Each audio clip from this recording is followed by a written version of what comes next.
बिस्मिल्लाहिर्रहमानिर्रहीम। अस्सलाम वालेकुम students, environmental chemistry chapter number 12।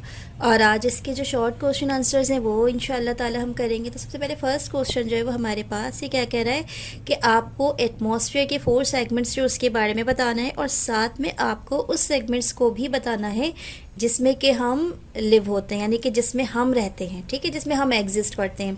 तो सीधा आप आ जाएंगे पेज नंबर 253 पर। यहाँ पर आपको 4 सेगमेंट्स ऑफ एटमॉस्फेयर जो है वो भी बताया जा रहा है और साथ में आपको मैं गाइड करूँगी कि हम कहाँ रहते हैं, ठीक है।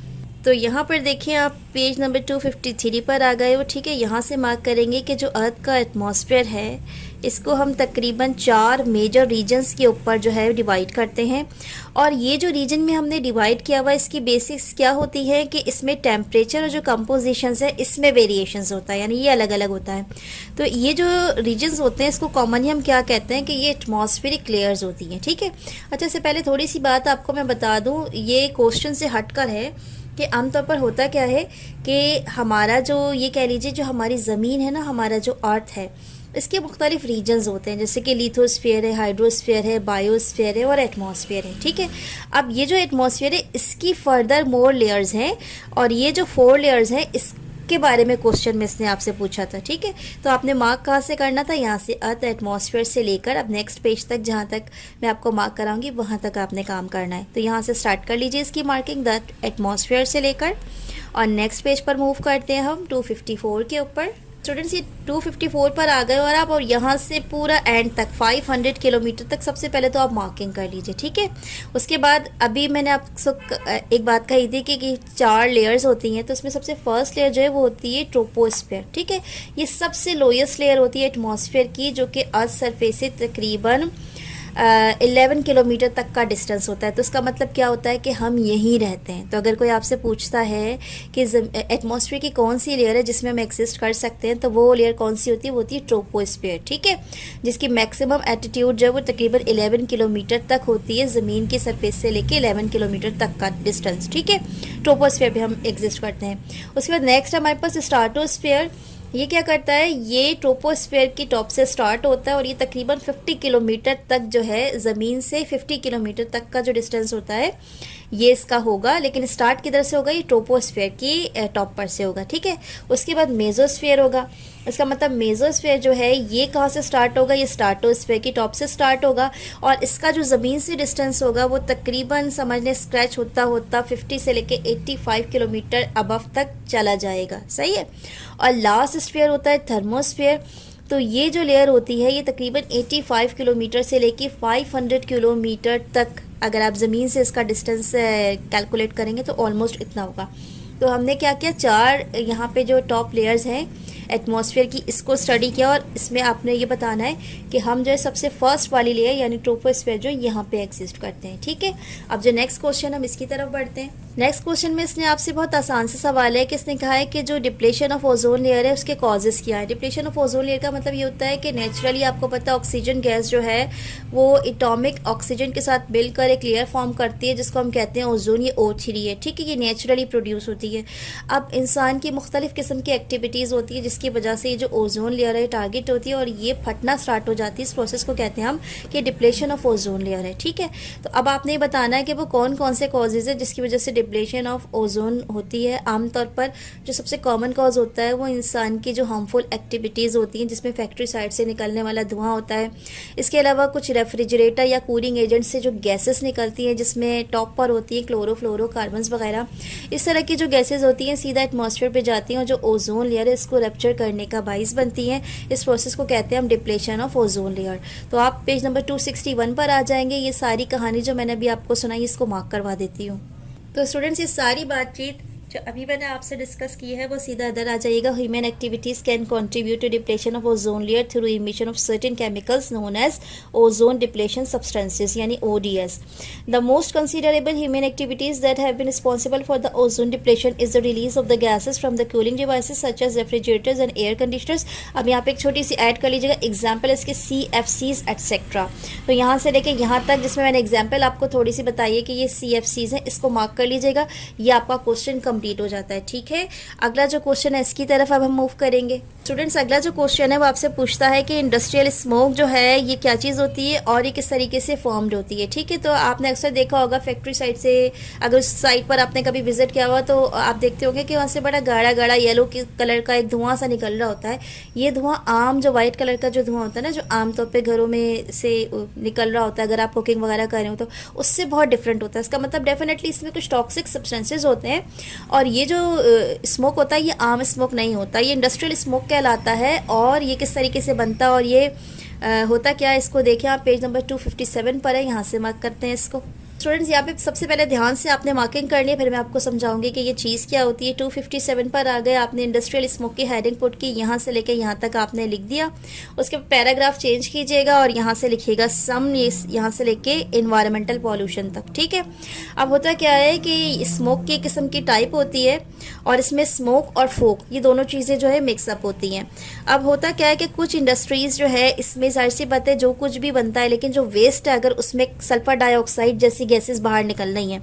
इसके अलावा क्या होता है, कोल यानी कि जो कोयला होता है और ऑयल होता है या पेट्रोलियम रिफाइनरी वगैरह होती है, ये जब बर्निंग होती है तो बर्निंग करने के नतीजे में जो एक्स्ट्रा गैसेस सारी की सारी रिलीज़ हो रही होती है जो कि हार्मफुल गैसेस होती हैं, ये बाहर निकलती हैं। अब ये सल्फर डाइऑक्साइड गैस के साथ मिल जाती हैं। कुछ हार्मफुल सॉलिड पार्टिकल्स और भी होते हैं, फॉर एग्जांपल मेटल के ऑक्साइड्स होते हैं, कुछ सॉल्ट के पार्टिकल्स होते हैं और बाजू का सॉइल तक भी होता है। मतलब ऐसे पार्टिकल्स होते हैं जो कि ये कलेक्टिवली कहलाते हैं एरोसोल्स, यानी हवा में मिल जाते हैं सारे के सारे हार्मफुल केमिकल्स। और हवा में मिलने के साथ साथ यहाँ से जो sulphur dioxide gas factory side से बाहर निकलती है उसके साथ मिलकर क्या करते हैं, कॉम्बिनेशन बना लेते हैं, जिसमें स्मोक भी हो जाता है, इसमें फूक भी हो जाता है।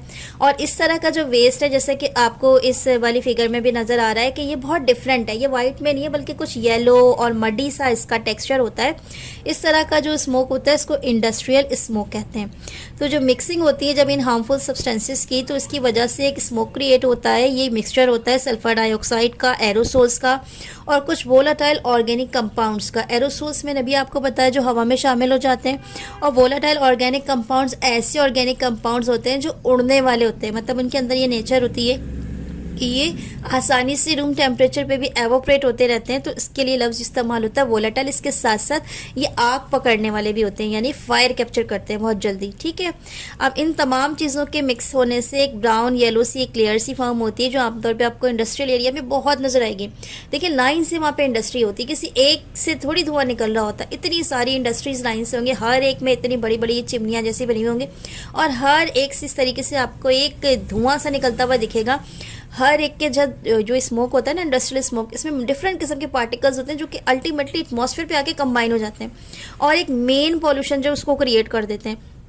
तो ये क्या करते हैं, बहुत हार्मफुल साइड इफेक्ट्स करते हैं ह्यूमन हेल्थ में। जाहिर सी बात है, रिस्पायरेशन लेते हैं आप, एटमॉस्फेयर से ऑक्सीजन लेते हैं।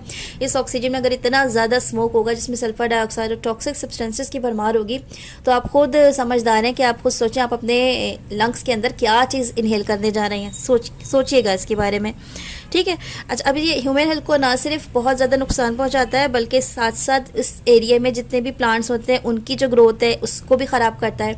इसके अलावा वो जो पूरा का पूरा एनवायरनमेंट है ना, आसपास के एरिया में जितने भी लोग भी रहते हैं, जाहिर सी बात है आपको मालूम है कि जो इंडस्ट्रियल एरिया है ये आमतौर पर शहर से काफ़ी दूर होता है, तो जो लोग वहाँ पर काम करते हैं आमतौर पर उनकी फैमिलीज़ जो हैं वो भी वहीं पर एग्जिस्ट करती हैं। ये इसी इन्वायरमेंट में से सांस लेती हैं और यही गंदा और बदबूदार जो धुआं होता है इसको ये इनटेक करती है, जो अल्टीमेटली बाद में जाके ना लंग्स का कैंसर और इस तरह की जो बीमारियां उसको भी प्रोड्यूस करती है, ट्यूबरक्लोसिस को प्रोड्यूस करती है। ये सारे के सारे जो डेंजर्स होते हैं, ये मतलब इसका जो कॉज या इसका जो रीज़न है वो होता क्या है कि इंडस्ट्रियल स्मोक होता है, उसी से ये सब कुछ इंसानों में, जानवरों में, पौधों में, इन सब में ट्रांसफ़र हो रहा होता है। तो आपने क्या करना है, यहाँ से यहाँ तक लिखना है और फिर यहाँ से लेके यहाँ तक लिखना है। ठीक है, नेक्स्ट क्वेश्चन की तरफ मूव करते हैं अब हम। अगला क्वेश्चन जो है बच्चों ये बहुत ज़्यादा आसान है। इसने कहा है कि मेन गैसेस जो कि ग्रीन हाउस इफेक्ट को मतलब प्रोड्यूस कर रही होती है वो कौन कौन सी होती है, कौन सी गैसेस रिस्पॉन्सिबल होती हैं। इसका जवाब फ्यू लाइंस में आपने बस करना क्या है, मेन गैसेस की जगह जो गैसेस हैं वो मैं आपको बता दे दूँ, बाकी आपने सब कुछ ऐसे ही लिखना है कि these gases are responsible for the greenhouse effect. अब वो गैसेस कौन सी है, पेज 258 पर आ जाइए आप सीधा। तो यहाँ पर देखिएगा ये सेकंड पैराग्राफ, बल्कि सेकंड नहीं, ये इस वाली हेडिंग का थर्ड पैराग्राफ है, the green house gases in the atmosphere. और ये कौन कौन सी होती है? मीथेन होती है, वाटर होती है, एंड कार्बन डाइऑक्साइड गैसेज होती है। ठीक है, इस तरह की जो गैसेज हैं ये कॉज करती हैं green house effect. Last question जो है हम इसकी तरफ बढ़ रहे हैं। तो बच्चों यहाँ आ जाओ पेज 263 के ऊपर। यहाँ देखिए वेस्ट वाटर एनालिसिस के नाम से सबसे पहले तो पूरा मार्क कर लीजिएगा, यहाँ से लेके यहाँ तक इसका आंसर है। अब मैं आपको बता देती हूँ। Sample of waste water are collected from different areas, analysis them by involving through a series of the test. आमतौर पर इंडस्ट्रियल साइट से जो वेस्ट निकल रहा होता है ना, उस पानी को हम मुख्तलिफ एरिया से क्या करते हैं? कलेक्ट करते हैं। कलेक्ट करने के बाद हम इसमें 4 टेस्ट करते हैं। सबसे पहला टेस्ट होता है फिजिकल टेस्ट, ये बताता है कि ऑर्डर, कलर और टेस्ट कैसा है। ठीक है, दूसरी जो चीज़ होती है वो केमिकल टेस्ट होती है। इसमें इसका पीएच चेक किया जाता है कि पीएच इसका न्यूट्रल या न्यूट्रल के करीब है या नहीं। इसके साथ साथ इसमें देखते हैं कि कितने टॉक्सिक सब्सटेंसेस जो है इसमें मौजूद है। ये वाला टेस्ट इसका केमिकल टेस्ट जो है उसमें हम स्टडी करते हैं। उसके बाद नेक्स्ट हमारे पास होता है माइक्रोबायोलॉजिकल टेस्ट। माइक्रोबायोलॉजिकल टेस्ट जो है वो ये बताता है कि कितने हार्मफुल बैक्टीरिया या कितने माइक्रो ऑर्गेनिजम्स जो सेहत के लिए नुकसानदेह होते हैं वो इस पानी में मौजूद होते हैं। इसके लिए अ सीरीज़ ऑफ चेकिंग होती है। ठीक है, लास्ट टेस्ट होता है आपका ऑर्गेनिक टेस्ट। ऑर्गेनिक टेस्ट में आपने ये चेक करना होता है कि इस पानी में पेस्टिसाइड्स कितने हैं, इसमें वोलाटाइल ऑर्गेनिक सॉल्वेंट्स कितने हैं, इसमें पेट्रोल, बेंजीन या टॉलिन के ट्रेसेस कितने हैं। And ultimately remember one thing कि these waters are not suitable for the drinking purpose. ये ड्रिंकिंग के लिए तो बिल्कुल भी नहीं होता, लेकिन जो जर्नल यूज़ है उसके लिए इन वाटर्स के सैंपल जो है उसको स्टडी किया जाता है, ताकि इससे बाकी काम जो है वो आप अपने लिए परफॉर्म कर सकें और साथ में ये चेक कर सकें कि ये जो नेचर है वाटर का ये कैसा है। ठीक है, तो इसके साथ ही स्टूडेंट्स आज की जो वीडियो ये कंप्लीट हो गई। इसमें शॉर्ट क्वेश्चन आंसर्स बताए थे मैंने आपको। इंशाल्लाह ताला बहुत जल्द जो है इसके जो डिस्क्रिप्टिव क्वेश्चन आंसर्स उसको भी डिस्कस करेंगे हम। वीडियो अच्छी लगी तो प्लीज़ इसको लाइक कर लीजिएगा, क्लास फेलोज़ में इसको शेयर कर लीजिएगा, और अगर इससे रिलेटेड कोई बात समझ ना आए तो उसे कमेंट सेक्शन में ज़रूर मेंशन कीजिएगा। अपना बहुत सारा ख्याल रखिएगा। टेक केयर एंड अल्लाह हाफिज़।